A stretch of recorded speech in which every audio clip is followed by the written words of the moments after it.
दिगंबरा दिगंबरा श्रीपाद वल्लभ दिगंबरा, स्वामी जगाची माऊली, स्वामी कृपेची सावली, अशी निरंतर माया आम्ही कोठे ना पाहिली. सरून गेला काळ का चिंता करतो तू बाळ, जोड स्वामी नामाशी नाळ, नव्याने उजडेल सकाळ.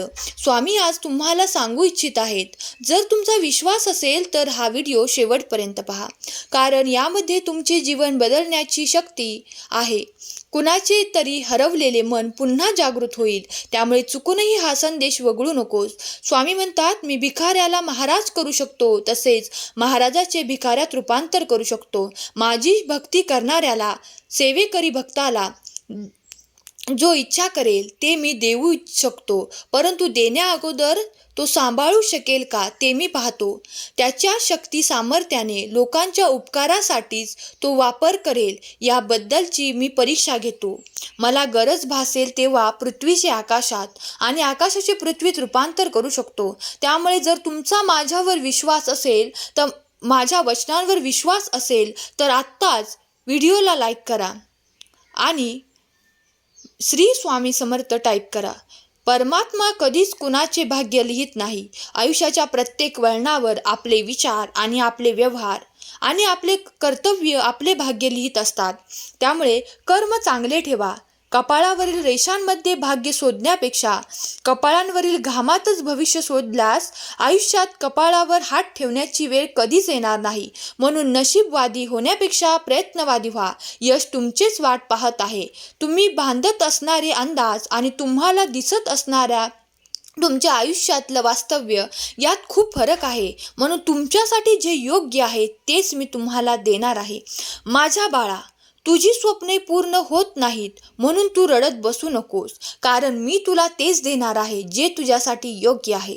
अडचणीमध्ये सर्व साथ सोडून गेले तरी तू लढ, कारण मी तुझ्यासोबत आहे. आपले भोग हे चुकत नाही, ते भोगावेच लागतात. त्यातून दुःख वाटायला येते. म्हणून नेमून दिलेले तुमचे काम हसत हसत करा, कारण नको डगमगू मीच देईल साथ. स्वामी सांगतात, ज्यांचे कोणीच नसते त्यांचे आम्ही असतो. आम्ही कधीच कोणाला एकटे सोडत नाही. आम्ही त्याच्या सोबत असतो. आम्ही तुमच्या सोबत आहोत आणि कायम असू, यावर विश्वास ठेव. विश्वास असेल तर होय स्वामी माऊली, माझा तुमच्यावर पूर्णपणे विश्वास आहे असे टाईप करा. कोणी तुमचा सन्मान करो अथवा ना करो, तुम्ही तुमचे कर्तव्य करत राहा, कारण झोपेत असलो तरी सूर्य उगवायचा थांबत नाही. बऱ्या वाईटाचे, खऱ्या खोट्याचे, पाप पुण्याचे साक्षीदार या जगात केवळ दोन आहेत. एक माणसाचा स्वतःचा आत्मा आणि दुसरा सर्व साक्षी परमेश्वर. त्यामुळे काहींना असं वाटतं की आम्ही केलेल्या पापांपासून आम्हाला मुक्तता मिळाली किंवा आम्हाला शिक्षा मिळाली नाही, पण असं नाही. त्यांना पाहणारा परमेश्वर आहे, त्यांची आत्मा आहे आणि त्यांना त्यांच्या केल्याची सजा नक्कीच मिळेल. जो व्यक्ती आपल्यावर विश्वास ठेवते त्या व्यक्तीसाठी तरी मनापासून प्रामाणिक राहत जा. परमेश्वराने दुसऱ्याला काय दिले हे बघण्यात आपण इतके व्यस्त असतो की परमेश्वराने आपल्याला काय दिले हे बघायला आपल्याकडे वेळच नसतो. त्यामुळे दुसऱ्याकडे टोकून पाहण्यापेक्षा स्वतःकडे पाहत चला की परमेश्वराने तुम्हाला खूप काही दिले आहे. त्यामध्ये आनंदी राहायला शिका, त्याचा उपभोग घ्यायला शिका. सत्याला जिंकायला थोडा उशीर होतो, पण सत्य कधीच हारत नाही. त्यामुळे जीवनात नेहमी सत्याने चाल, कारण सत्य माणसाच्या मागे मी नेहमी कायमस्वरूपी असतो. आयुष्यात येणारी अनेक संकटे आपल्याला नकळत टळून जातात. ते टळलेली संकटे म्हणजेच गुरुकृपा. स्वतःच्या वाट्यात इतकं सरळपणा व तिखटपणा ठेवा की चांगल्या लोकांना त्याची चव आणि वाईट लोकांना त्याचा ठसका हा लागलाच पाहिजे. कुणाच्या सांगण्यावरून माणसाची किंमत ठरवू नका. माणसं ओळखताना स्वतःचा अनुभव वापरा, म्हणजे चांगली माणसं दुरावणार नाहीत. परिस्थिती विरोधात जाते तेव्हा माघार घेण्याऐवजी संघर्षाची तयारी करा. हे कलियुग आहे. येथे खोट्याला स्वीकारलं जातं आणि खऱ्याला लुटलं जातं. खरे नाते तेच जे तुम्हाला भूतकाळासकट स्वीकारते, वर्तमान काळात पाठराखण करते आणि भविष्यात तुम्हाला धीर देते. तेच तुमच्यावर खरे प्रेम करणारे आहेत. मी व्यक्तीचा चेहरा नाही, त्याचा संघर्ष बघतो. जितका मोठा संघर्ष होईल तेवढाच मोठा तुमचा विजय रुबाबदार होईल.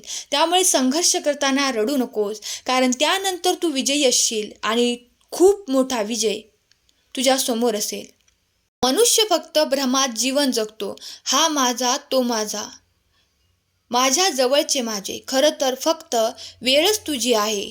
ती जर चांगली असेल तर सर्व तुझे, आणि ती जर खराब असेल तर सर्व जवळचे असून सुद्धा दूरचे होतात. हे जीवनाचे सत्य आहे.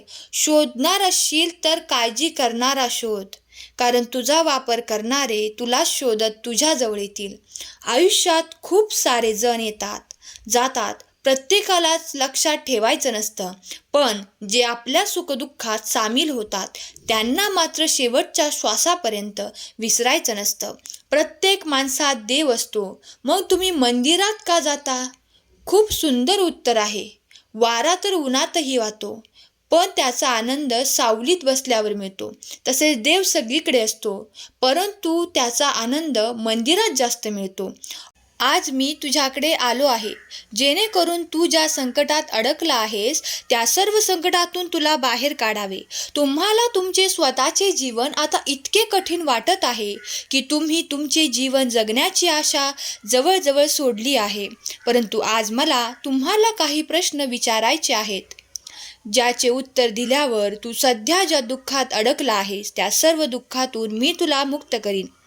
तुम्ही नेहमी लक्षात घेतले असेल की तुमच्या आयुष्यात सर्वात जास्त दुःख त्यावेळी येते जेव्हा तुम्ही सर्वात जास्त संकटात असता. आणि असे घडते कारण त्यावेळी सर्व संकटे तुमच्या आयुष्यात येतात आणि तुमची परीक्षा घेतात, आणि यालाच जीवन म्हणतात. जेव्हा तुम्ही त्या परीक्षेत यशस्वी व्हाल आणि त्या दुःखांना एक एक करून पराभूत कराल, तेव्हा त्यावेळी तुम्ही तुमच्या आयुष्यातील प्रत्येक गोष्टीवर विजय मिळवता. प्रत्येक गोष्टीवर विजय मिळवण्यासाठी स्वामी माऊली टाईप करा. आता मी तुम्हाला सांगतो की ज्यावेळी तू सर्वात जास्त दुःखी असशील त्यावेळी तुझ्या आयुष्यात आणखी संकट येतात. असे का होते? कारण जाणून घेतल्यावर तुम्ही स्वतःमध्ये स्वतःला प्रश्न विचारण्यास सुरुवात कराल, आणि जेव्हा तुम्ही असे कराल तेव्हा तुम्हाला तुमच्या सर्व प्रश्नांची उत्तरे मिळतील.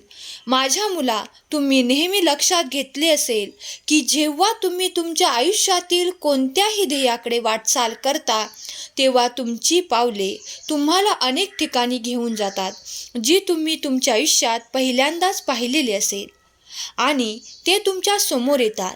कारण त्यावेळी देव तुम्हाला अनेक पर्याय देतो, त्यापैकी तुम्ही स्वतः तो पर्याय निवडता जो तुम्हाला आयुष्यात पुढे घेऊन जाईल. जर तुम्ही तुमच्या आयुष्यात सुरुवातीला चुकीची निवड केली तर तुमचे संपूर्ण आयुष्य तुम्हाला त्या चुकीच्या दिशेने घेऊन जाईल. देव म्हणतो, जिथून तुमच्या आयुष्यातील सर्व आनंद हिरावून घेतला जातो आणि तो काळ तुमच्यासाठी सर्वात वेदनादायक ठरतो. त्यामुळे जेव्हाही तुम्ही नवीन सुरुवात कराल तेव्हा ती सुरुवात तुम्हाला कोणत्या दिशेने घेऊन जात आहे याचा नीट विचार करावा. तुमच्यापैकी बहुतेक जण विचार न करता तुमचे आयुष्य सुरू करतात आणि नंतर पश्चाताप करतात.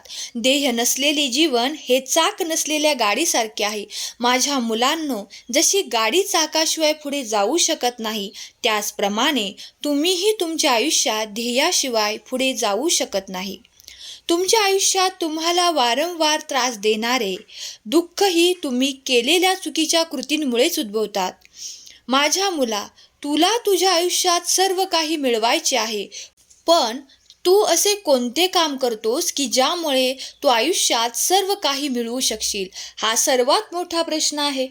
जर तुम्ही आज लहानशी सुरुवात केली आणि काही काळ मेहनत करून स्वतःला कुठे घेऊन गेलात तर तुमच्याकडे भरपूर पैसा आणि सर्व आनंद असेल आणि तुमचे कुटुंब हे सर्व काही असेल. प्रारब्धाच्या पुढे कोणीही जात नाही. त्यामुळे लक्षात ठेवा, वादळात दिवा लावण्याचे स्वप्न बाळगा.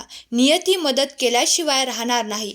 आशीर्वाद घेता येईल तेवढे घ्या, तळतळाट मात्र कोणाचाही घेऊ नका. आपल्या सुखाकरता इतरांना दुखवू नका. तुम्हाला तुमच्या आयुष्यात एक चांगला जीवनसाथी मिळवायचा असेल तर तुम्हाला स्वतःमध्ये चांगले गुण विकसित करावे लागतील. जेव्हा तुम्ही हे कराल तेव्हा देव तुम्हाला सर्व मार्ग दाखवेल, जिथे तुम्ही सर्व काही साध्य कराल. परंतु हे तेव्हाच शक्य आहे जेव्हा तुमच्यामध्ये पहिला बदल घडतो.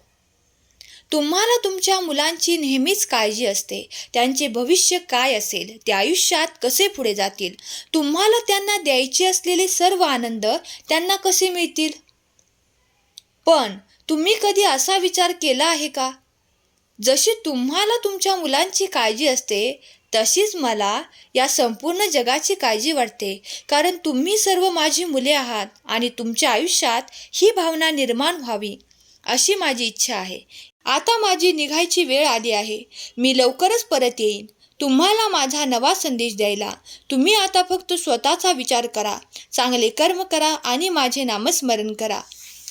बाळांनो, आजचा हा संदेश शेवटपर्यंत ऐकल्याबद्दल धन्यवाद. केलेली सेवा स्वामी माऊली चरणी अर्पण करते. श्री स्वामी समर्थ. जय जय स्वामी समर्थ.